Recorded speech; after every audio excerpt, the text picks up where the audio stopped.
आज हम इस वीडियो के माध्यम से कर्म एवं ज्ञान पर अपने विचार रखेंगे। मनुष्य के लिए यह जानना महत्वपूर्ण एवं आवश्यक है कि ज्ञान का अपना कोई स्वतंत्र अस्तित्व नहीं होता है। मनुष्य को जिन चीज़ों की जानकारी प्राप्त करनी होती है उन चीज़ों से संबंध रखने वाला ज्ञान उसी से जुड़ी होती है।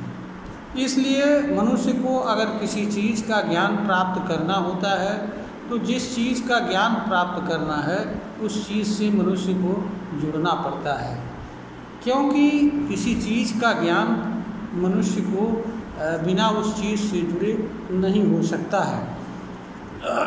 यह अलग बात है कि देखी जाने वाली चीज़ को मनुष्य देख करके, स्पर्श की जाने वाली चीज़ को स्पर्श करके और सूंघी जाने वाली चीज़ को सूंघ करके किसी रूप में जान एवं समझ सकता है, किंतु हर चीज़ के अपने रूप स्वरूप एवं अस्तित्व के अनुसार अलग अलग रूप में जानना पड़ता है, अलग अलग तरीके से जानना पड़ता है।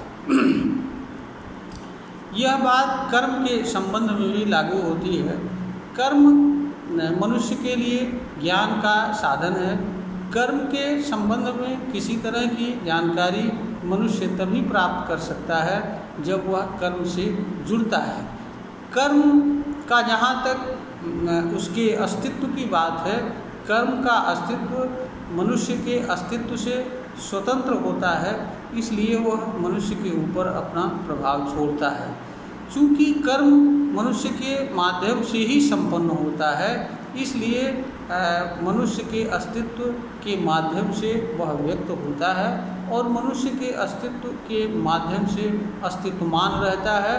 और मनुष्य जब तक किसी कर्म को करता रहता है उसी समय तक मनुष्य द्वारा किए जाने वाले कर्म का अस्तित्व बना रहता है। जैसे एक बिजली के बल्ब के माध्यम से होने वाली रोशनी उसी समय तक रहती है जब तक बल्ब जलता रहता है।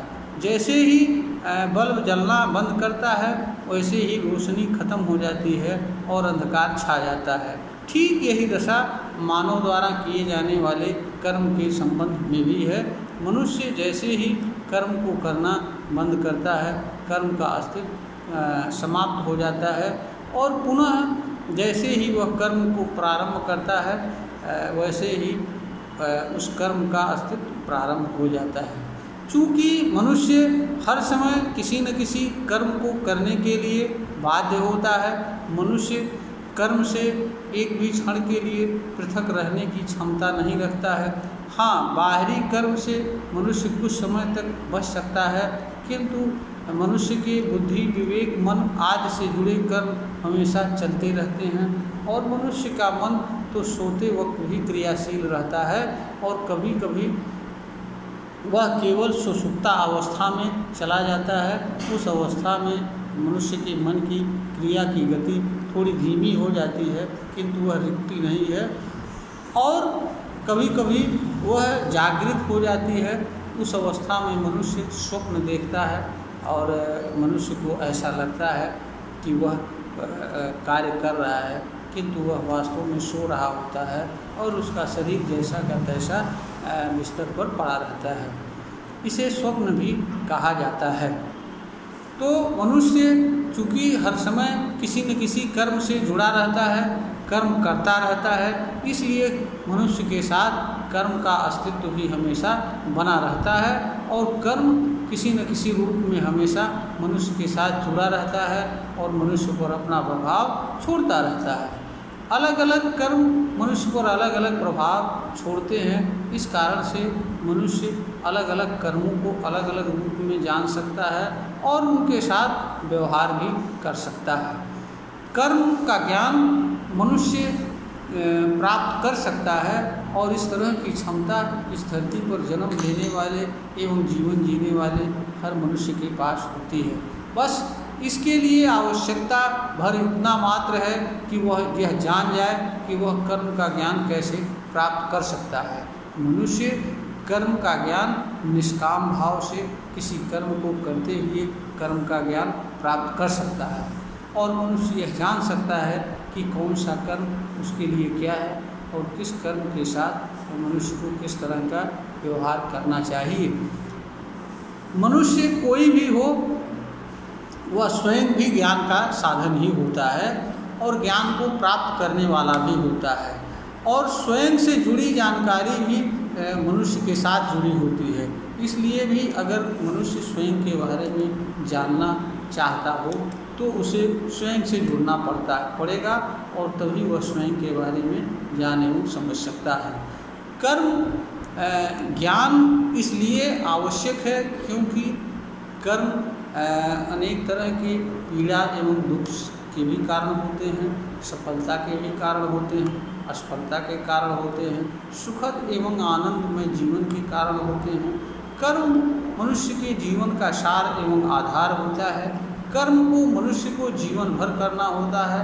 अगर मनुष्य का कर्म अच्छा नहीं रहेगा तो उसे जीवन भर अपने ही कर्म से पीड़ा एवं दुख सहन करना पड़ेगा और इस रूप में जीवन जीना पड़ेगा। इसलिए हर मनुष्य के लिए यह आवश्यक होता है कि वह कर्म का सम्यक ज्ञान प्राप्त करे, क्योंकि कर्म का ज्ञान के माध्यम से मनुष्य अपने लिए ऐसे कर्मों का चुनाव कर सकता है जो उसके लिए सफलता, समृद्धि, विकास एवं सुखद जीवन के आधार होते हैं, तथा ऐसे कर्मों को करने से बच सकता है जो कर्म उसे पीड़ा एवं दुख देने वाले होते हैं। तो कर्म का ज्ञान मनुष्य कर्म के माध्यम से ही प्राप्त कर सकता है, किसी अन्य माध्यम से नहीं प्राप्त कर सकता है, क्योंकि कर्म मनुष्य के माध्यम से संपन्न हो सकता है। कर्म के संबंध में जो भी बातें या विचारधाराएं किसी पुस्तक में लिखी गई हैं या किसी के द्वारा बताई गई हैं अथवा व्यवहार जगत में जो कुछ भी प्रचलित हैं अथवा कहीं भी किसी भी रूप में लिखा हुआ है, वह मनुष्य के लिए एक सूचना मात्र है। इसको ठीक तरह से समझने के लिए मनुष्य को उस कर्म को करना होगा जिस कर्म के बारे में वह किसी भी तरह की कोई बात कहीं पढ़ता है या सुनता है अथवा उसके संज्ञान में आता है। क्योंकि मनुष्य प्रवचन सुनने से और पढ़ने से और दूसरों के द्वारा बताई हुई बातों को कहने से, प्रचार करने से कर्म की जानकारी नहीं प्राप्त कर सकता है, क्योंकि मनुष्य कर्म से नहीं जुड़ता है, मनुष्य उन चीज़ों से जुड़ता है जिनके कारण वह कर्म करता है। कर्म मनुष्य कर्म के नाते नहीं करता है, बल्कि कर्म के कारण उद्देश्य, प्रयोजन, कामना, तृष्णा, अनंत इच्छा, अहंकार आदि चीज़ों के कारण करता है। इसलिए कर्म करते हुए मनुष्य कर्म से नहीं जुड़ता है और कर्म का ज्ञान प्राप्त करने से जीवन भर वंचित रहता है। मनुष्य को कर्म का ज्ञान प्राप्त करने के लिए यह आवश्यक है कि वह कर्म से जुड़े। मनुष्य कर्म से उस समय जुड़ता है जब वह किसी कर्म को निष्काम भाव से करता है। इसी को श्रीमद् भगवत गीता में कर्मयोग भी कहा गया है।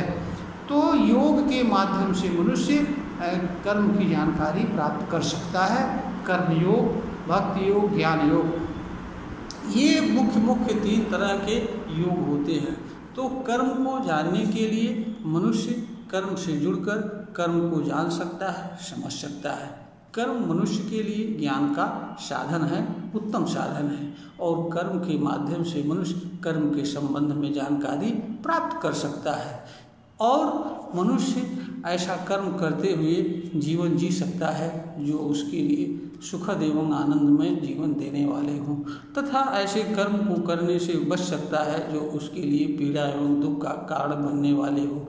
यह वीडियो ज्ञानवर्धन हेतु बनाई गई है, प्रेषित की जा रही है श्रोता को। अगर यह वीडियो ज्ञानवर्धन के योग्य प्रतीत हो तो इसे लाइक करें, शेयर करें और सब्सक्राइब करें।